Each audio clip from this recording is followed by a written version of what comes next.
Bien le bonjour et bienvenue au Mon Corvo, c'est Kitaro accompagné de Kamaltero. Et oui, bien entendu, avant donc de commencer cette nouvelle vidéo, j'aimerais vous parler d'un petit souci de YouTube en ce moment qu'il faudrait rectifier. Donc très rapidement en fait, vous savez que les abonnements ne sont plus suffisants si vous voulez suivre l'actualité de vos youtubeurs favoris, préférés en tout cas ceux dont vous aimez l'actualité. Et du coup, pour cela, il faut maintenant cocher une petite cloche, donc une fois que vous êtes abonné, une cloche s'affiche soit en dessous de chaque vidéo de vos youtubeurs, soit sur sa chaîne, à côté de l'onglet donc abonné. Pourquoi ? C'est parce que YouTube a réalisé une mise à jour donc de l'algorithme récemment, vous l'avez déjà entendu parler, et cela a créé en sorte que vos abonnements ne s'affichent plus dans le fil d'actualité de vos youtubeurs. Et du coup, qu'est-ce qui se passe, Kamal, en gros ? Et oui, parce que ce n'est pas tout. En effet, à chaque fois que nous sortons de nouvelles vidéos sur notre chaîne YouTube, nous perdons des abonnés. Regardez ces stats. Wow ! En effet, oui, quand nous avons sorti la vidéo sur les 5 fruits du démon les plus nuls, nous avons perdu environ 60 abonnés. Quand nous avons sorti ensuite le 22 décembre 2016, la live reaction du chapitre 850, nous avons perdu 85 abonnés. Et ensuite, le 30 décembre, nous avons perdu en effet, 80 abonnés pour le colis. Donc le souci c'est que voilà, ce qui explique donc, bien entendu, à chaque mise en place de vidéo, nous perdons presque une centaine d'abonnés, ce qui est en soi énorme, et forcément c'est un désabonnement automatique et donc absolument qui ne demande pas le choix d'utilisateur. Voilà, et donc c'est pourquoi on vous invite un peu à regarder vos fils d'actualité. Donc bien entendu, si vous regardez cette vidéo et que vous avez l'habitude de nous suivre, n'hésitez pas à voir si déjà vous êtes abonné, parce que ça se trouve vous ne l'êtes plus, et si vous l'êtes, à cliquer sur cette cloche, ce qui vous permettra de voir l'actualité de vos youtubeurs. What the fuck, YouTube ? Nous nous retrouvons dans une ambiance conviviale où les rêves deviennent réalité. Oui, le Mon Corvo. Nous vous avions demandé il y a fort longtemps de voter pour les personnages que vous jugiez être les plus amusants du manga. Parmi un vaste panel de rigolos, vous deviez en choisir 5 seulement. Vous avez été des milliers à voter et nous vous en remercions encore beaucoup pour cela. Ça montre à quel point vous prenez à cœur notre travail et surtout le manga. Donc n'hésitez pas à rester jusqu'à la fin de la vidéo si vous voulez, encore une fois, être les acteurs donc du prochain top qui se trouve d'ailleurs dans la description. On vous en parle à la fin de cette vidéo. Découvrons alors ensemble les 10 personnages les plus drôles de One Piece selon la communauté. Let's go!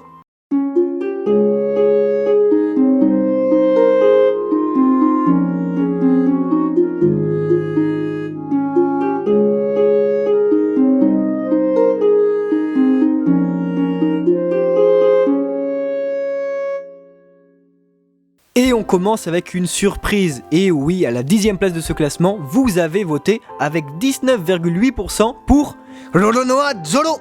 Bon, il est vrai qu'à première vue, il est le personnage le plus sérieux et badass de l'équipage au chapeau de paille. Mais là où ça devient très intéressant, c'est quand il perd totalement son sang-froid et devient alors très rapidement ridicule. Même si avec le temps, le mangaka opta pour oublier cette facette cachée du personnage beaucoup plus présente, on le rappelle, au début du manga. Cependant, le voir s'engager tout le temps dans la mauvaise direction avec un air très sérieux reste un des gags du manga qui n'arrive pas à vieillir. On continue et on retrouve à la 9e place avec 20% des votes le grand-père de Luffy, Garp, Monkey D. Garp. Grand-père plein d'amour, il est le personnage le plus marrant de toute la marine.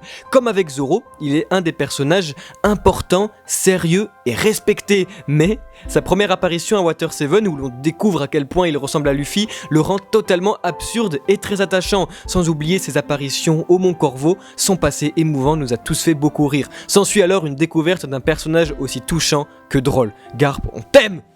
Et maintenant on va retourner donc chez les Mugiwara avec un score de 22,3% des votes de votre part. Nous avons donc le grand Sanji.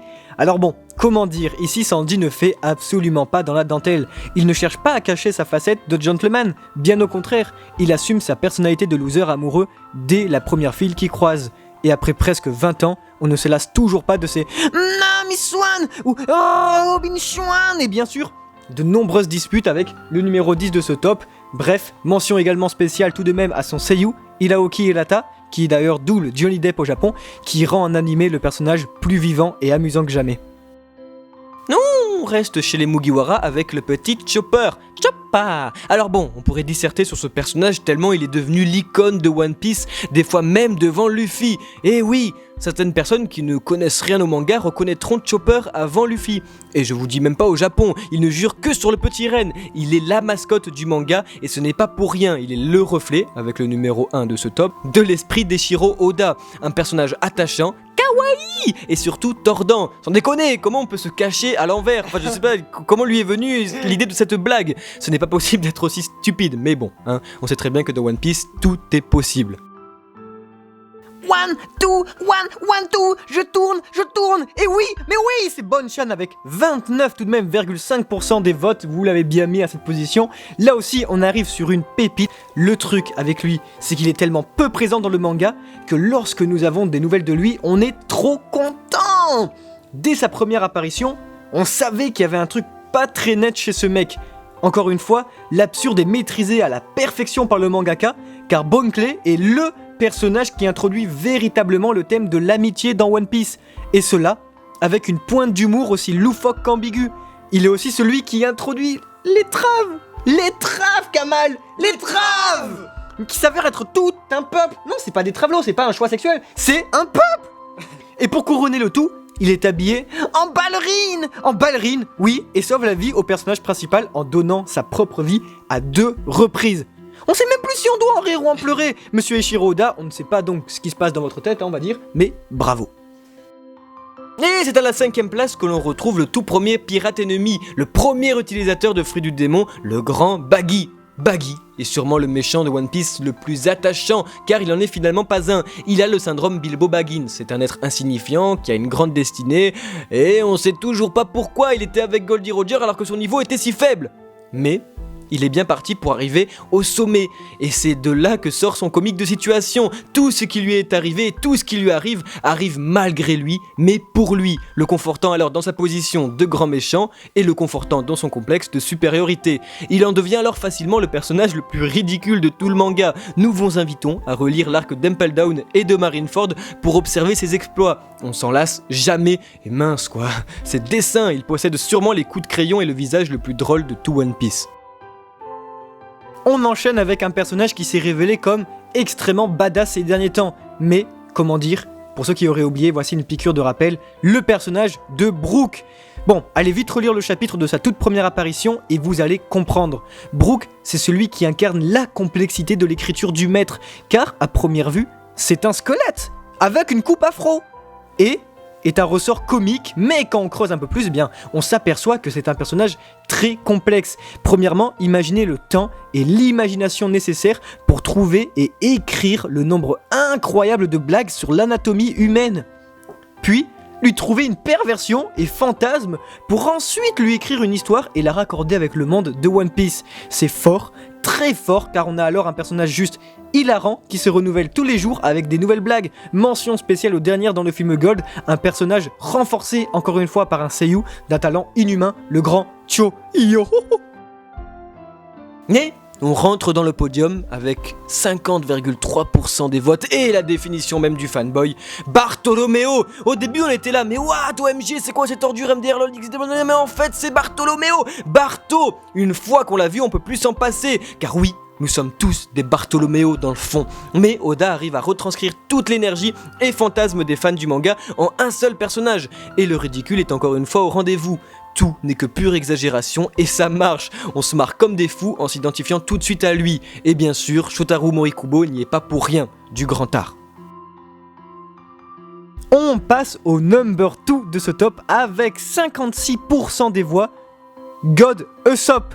Encore une fois, on pourrait écrire un livre sur le personnage. Tiens, je crois que c'est ce que je vais faire d'ailleurs. Usopp, c'est le personnage au début détestable, pas forcément très attachant, mais qui devient très très rapidement adorable, car comme avec le bon vieux Bartolomeo, on s'identifie tout de suite à lui. Et oui, car si vous étiez dans le monde de One Piece, vous ne seriez pas Ace, non. Vous ne seriez pas Luffy, vous ne seriez pas Zoro, mais bel et bien Usopp. Usopp, c'est le perso qui est tellement humain avec toutes ses qualités et ses défauts, et Eiichiro Oda l'a très très bien compris. Eh bien, tous ses défauts sont alors ses forces. On se tape des barres à chaque fois qu'il entre en jeu, et même presque après 20 ans, le bon vieux Usopp n'a pas changé. Sa lâcheté devient son ressort comique, sans parler de toutes ces têtes dessinées avec le cœur, rendues d'ailleurs vivantes par l'inimitable Kappei Yamaguchi, connu aussi pour avoir doublé le grand L. Oh là là, juste un tout petit peu de talent. Et pour finir, nous arrivons sans aucune surprise au numéro 1 de ce classement. Vous l'avez mis tout en haut avec 80,4% des votes. C'est pas de surprise, et oui, c'est non, c'est le personnage principal du manga et ça veut dire beaucoup. Car avec le nombre infini de persos dans One Piece, le personnage principal est le plus apprécié de tous. Et ça, c'est fort. Monkey D. Luffy, ou l'homme élastique, hommage direct au personnage de manga des années 80-90 et donc à Sengoku, un glouton complètement débile mais tout le temps avec le sourire. Bref, Luffy, c'est l'imbécile heureux qui s'avère être beaucoup plus complexe que ça. On va pas commencer à disserter sur lui non plus car on n'en finirait jamais et c'est pas pour rien qu'il est le premier personnage de manga du monde entier. Il est celui qui a montré le chemin à beaucoup d'autres. Il est, comme nous le disions précédemment avec Chopper, le reflet du mangaka Eiichiro Oda. Sa personnalité, ses fantasmes, ses principes et surtout son humour. C'est impossible d'énumérer tous les moments de rigolade que nous avons eu avec le chapeau de paille. Et de toute façon, on se comprend très bien, vous l'avez mis en première place de ce classement. Et c'est bien normal, et nom de Dieu que Mayumi Tanaka incarne parfaitement le personnage. C'est elle qui a permis à beaucoup de rencontrer Luffy, et avec ses 61 ans, elle porte sur ses épaules tout l'animé de One Piece. Vous connaissez notre point de vue sur l'animé, et bien sachez que cette personne représente Luffy. Elle est à la fois le manga et l'animé. Elle représente l'univers de One Piece, elle fait le lien entre l'image et le papier. Bref, Luffy au chapeau de paille, c'est l'homme de la situation, l'homme qui te fera frissonner, pleurer, mais aussi rire. Oh oui, il te fera rire. Et voilà les amis pour ce top 10 des personnages amusants de One Piece. Qu'est-ce que tu en as pensé, Kitaro? Bah moi j'ai trouvé ça très drôle. T'as compris? Bref, là-dessus c'est terminé, mais bien sûr vous pouvez continuer à être les acteurs des sondages du Mont Corvo en nous suivant sur notre chaîne YouTube et donc à voter pour le prochain top 10. Qu'est-ce que c'est, Kitaro? Eh bien oui, en effet, allez dans la description, cliquez sur le lien et vous vous retrouverez directement sur une page de vote pour voter pour les 10 fruits du démon de One Piece les plus puissants. Comme d'habitude, vous avez donc droit à 5 choix, sélectionnez vos 5 fruits du démon les plus puissants et nous vous citerons dans la prochaine vidéo en pourcentage de vote. Quant à nous, eh bien on se dit à très bientôt pour une prochaine vidéo, un top, review, théorie et plein de trucs avec Kamal Tero, salut Kamal, et Kitaro, ciao ciao, salut, ciao.